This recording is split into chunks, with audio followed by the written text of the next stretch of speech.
उठो जागो और अपने लक्ष्य की प्राप्ति के लिए सदा संघर्षशील रहो। जी हाँ, बीपीएससी पीटी के लिए बहुत ही महत्वपूर्ण प्रश्न। देहाती पीसीएम पॉइंट में आप सभी का स्वागत है। जरूर आई, ये प्रश्न के ध्यान से देखा। इस बार लेकर आए हैं हम बीपीएससी पीटी से संबंधित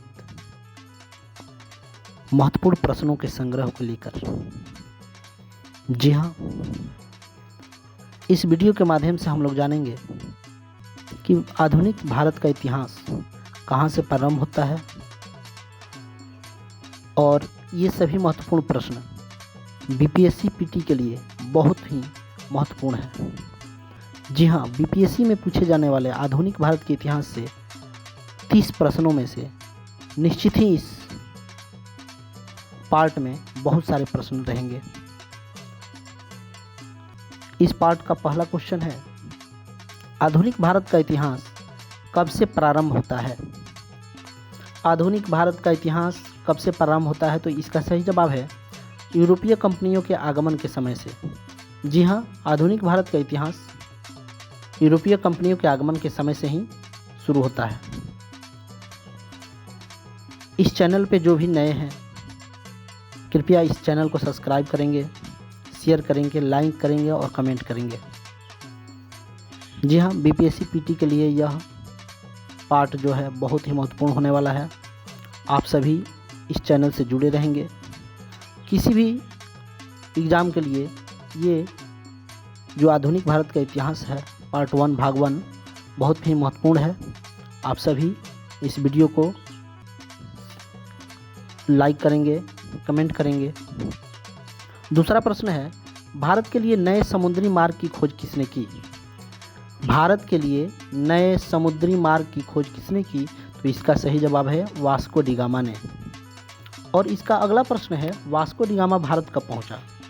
वास्को डी गामा भारत कब पहुंचा? तो इसका सही जवाब है 1498 ईस्वी में। जी हाँ। और इसका अगला प्रश्न है, वास्को डी गामा सर्वप्रथम कहाँ पहुंचा और किसने उनका स्वागत किया था? तो आप सभी जानते हैं कि वास्को डी गामा सर्वप्रथम कालीकट नामक स्थान पर पहुंचा था और इनका स्वागत जोमोरिन द्वारा किया गया था। ठीक है, कालीकट के जो शासक थे जोमोरिन, उनके द्वारा इनका स्वागत किया गया था। अगला प्रश्न है, वास्को डी गामा का सहायक कौन था? जी हाँ, जब वास्को डी गामा भारत के लिए नए समुद्री मार्ग की खोज पे निकले हुए थे तो उनके साथ सहायक के रूप में कौन थे? तो इसका सही जवाब है अहमद इब्न मजीद। वास्को डी गामा का सहायक कौन था? तो अहमद इब्न मजीद। अगला प्रश्न है, छठा नंबर प्रश्न, वास्को डी गामा को काली मिर्च के व्यापार से लगभग कितना अधिक मुनाफा की प्राप्ति हुई? वास्को डी गामा को काली मिर्च के व्यापार से लगभग कितना गुना अधिक मुनाफा की प्राप्ति हुई थी? तो जी हाँ, आप सभी जानेंगे कि वास्को डी गामा को काली मिर्च के व्यापार से लगभग 60 गुना मुनाफा प्राप्त हुआ था। ठीक है। अगला प्रश्न है, भारत में प्रथम पुर्तगाली वायसराय एवं गवर्नर कौन था? भारत में प्रथम पुर्तगाली वायसराय एवं गवर्नर कौन था? तो इसका सही जवाब है फ्रांसिस्को द अल्मीडा। जी हाँ, फ्रांसिस्को द अल्मीडा। अगला प्रश्न है, ब्लू वाटर पॉलिसी। यह महत्वपूर्ण प्रश्न, ध्यान से देखेंगे। ब्लू वाटर पॉलिसी या शांत जल की नीति का प्रतिपादक कौन था?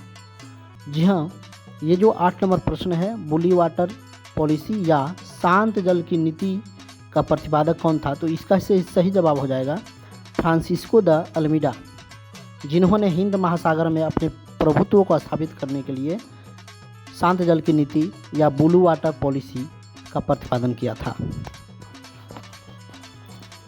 इसी कड़ी में अगला प्रश्न है, भारत में पुर्तगाली शक्ति का वास्तविक संस्थापक कौन था? जी हाँ, भारत में पुर्तगाली शक्ति का वास्तविक संस्थापक कौन था? तो इसका सही जवाब है अल्फांसो द अल्बुकर्क। भारत में पुर्तगाली शक्ति का वास्तविक संस्थापक कौन था? तो इसका सही जवाब है अल्फांसो द अल्बुकर्क। आपको बताते चलें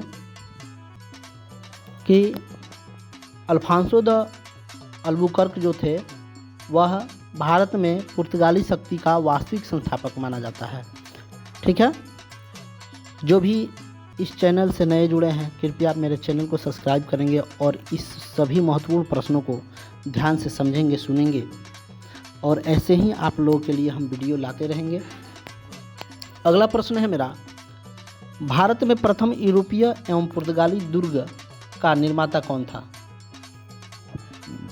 जी हाँ, 10 नंबर प्रश्न में थोड़ी सी त्रुटि हुई है, आप ध्यान दीजिएगा। भारत में प्रथम यूरोपीय एवं पुर्तगाली दुर्ग का निर्माता कौन था? दुर्गा के स्थान पे दुर्ग पढ़ने का कष्ट करेंगे आप सभी। भारत में प्रथम यूरोपीय एवं पुर्तगाली दुर्ग का निर्माता कौन था? ठीक है, तो इसका सही जवाब है अल्फांसो द अल्बुकर्क, जिन्होंने 1503 ईस्वी में यह कार्य किया था। अगला प्रश्न है, अंग्रेजी ईस्ट इंडिया कंपनी की स्थापना कब हुई थी? तो अंग्रेजी ईस्ट इंडिया कंपनी की स्थापना 1599 ईस्वी में हुई थी। इस प्रश्न को लेकर बहुत ही संदेह है लोगों में।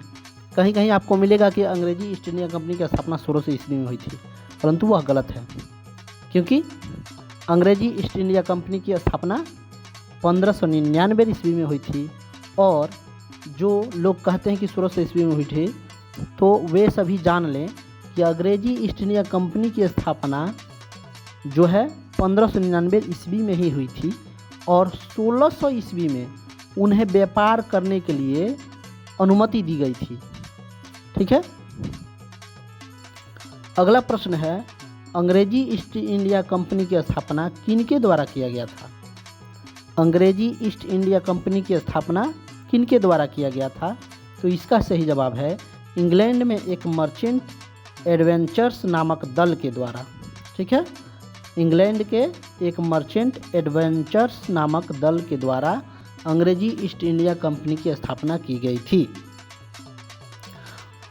आप सभी इस चैनल को सब्सक्राइब करेंगे, लाइक करेंगे, शेयर करेंगे वीडियो को, ताकि जितने भी बीपीएससी से संबंधित हमारे साथी प्रिपरेशन कर रहे हैं पीटी का, उन सबों तक यह वीडियो पहुँचे। बहुत ही महत्वपूर्ण प्रश्नों का संग्रह है यह। अगला प्रश्न है, महारानी एलिजाबेथ प्रथम द्वारा कंपनी को पूर्व के साथ व्यापार करने हेतु अधिकार पत्र कब दिया गया? यही वह प्रश्न है जिसके बारे में हम बात कर रहे थे कि अंग्रेजी ईस्ट इंडिया कंपनी की स्थापना कब हुई थी।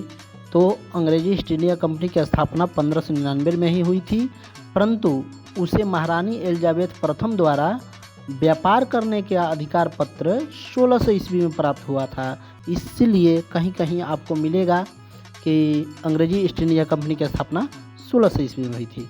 आप इस क्वेश्चन में कन्फ्यूजन नहीं रखेंगे, क्योंकि अंग्रेजी ईस्ट इंडिया कंपनी की स्थापना 1599 ईस्वी में हुई थी और उसे एलिजाबेथ प्रथम के द्वारा अनुमति प्रदान किया गया था 1600 ईस्वी में। अगला प्रश्न है 14 नंबर, अंग्रेजी ईस्ट इंडिया कंपनी द्वारा सर्वप्रथम अस्थायी कारखाना मसूलीपट्टनम में कब स्थापित किया गया? जी, प्रश्न को ध्यान से देखिएगा। इस प्रश्न में एक क्वेश्चन भी छुपा हुआ है कि अंग्रेजी ईस्ट इंडिया कंपनी द्वारा सर्वप्रथम अस्थायी कारखाना मसूलीपट्टनम में कब स्थापित किया गया? तो इसमें एक प्रश्न है कि अस्थायी कारखाना कहाँ स्थापित हुआ था? तो मसूलीपट्टनम में स्थापित हुआ था।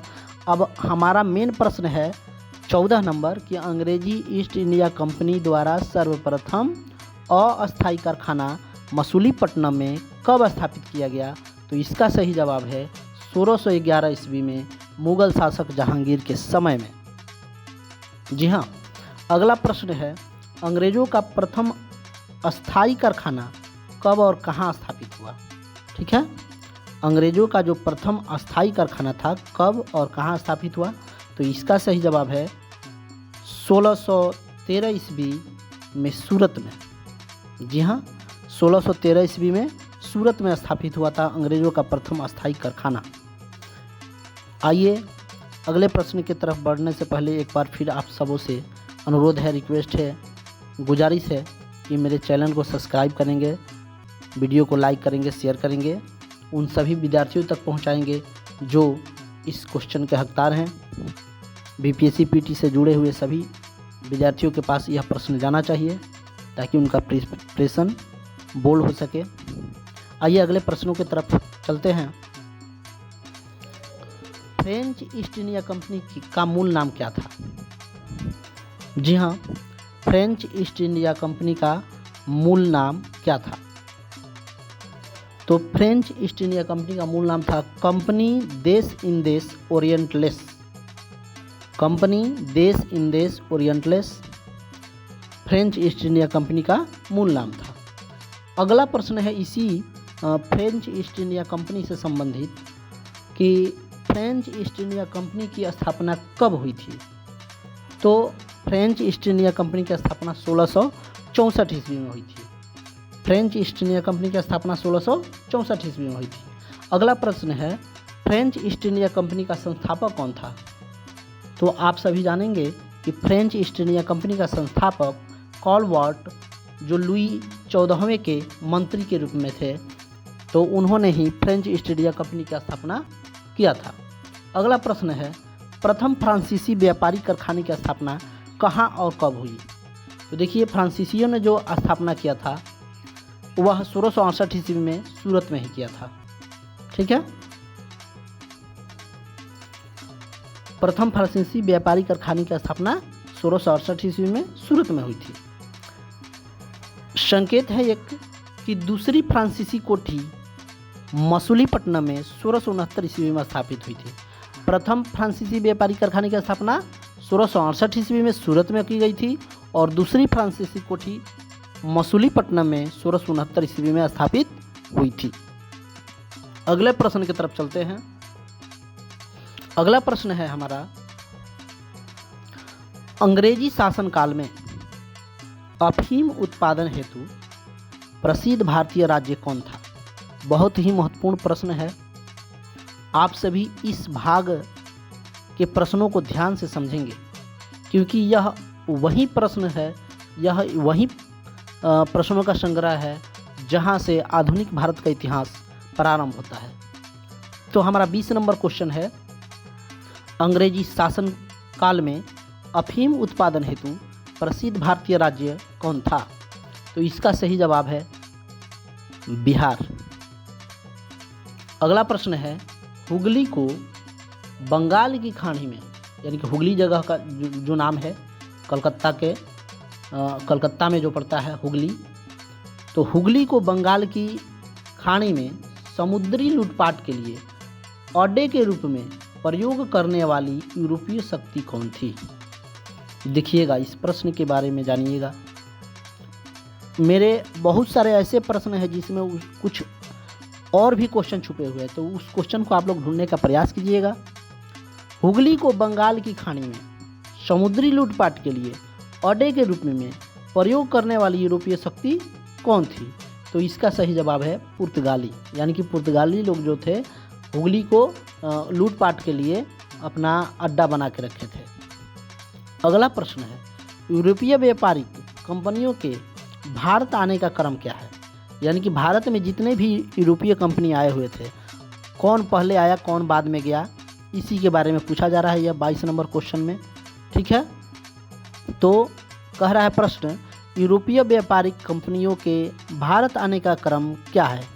तो सबसे नंबर 1 में आए थे पुर्तगाली, 2 नंबर पे आए थे डच लोग, 3 नंबर पे अंग्रेज, 4 नंबर पे डेन और 5 पे फ्रांसीसी। ठीक है, मेरा नंबरिंग थोड़ा सा इधर उधर हुआ है तो आप लोग ध्यान से देखेंगे। 1 नंबर पे पुर्तगाली, 2 नंबर पे डच और 3 नंबर पे अंग्रेज, 4 पे डेन और 5 पे आए थे फ्रांसीसी लोग। ठीक है, थोड़ा सा मिसप्रिंट हुआ है, आप लोग मेरे बात को ध्यान से सुनेंगे तो स्पष्ट हो जाएगा कि हम क्या कहना चाह रहे हैं। एक बार फिर से दोहरा दे रहे हैं कि यूरोपीय व्यापारिक कंपनियों के भारत आने का क्रम क्या था? तो पहला पुर्तगाली, दूसरा डच, तीसरा अंग्रेज, चौथा डेन और 5वां फ्रांसीसी। आप सभी इस चैनल को सब्सक्राइब करेंगे, लाइक करेंगे, शेयर करेंगे और इस चैनल से जुड़े रहेंगे। बहुत ही जल्द आप सबों के लिए आधुनिक भारत के इतिहास पार्ट 2 लेकर आएंगे हम। तब तक के लिए बाय बाय।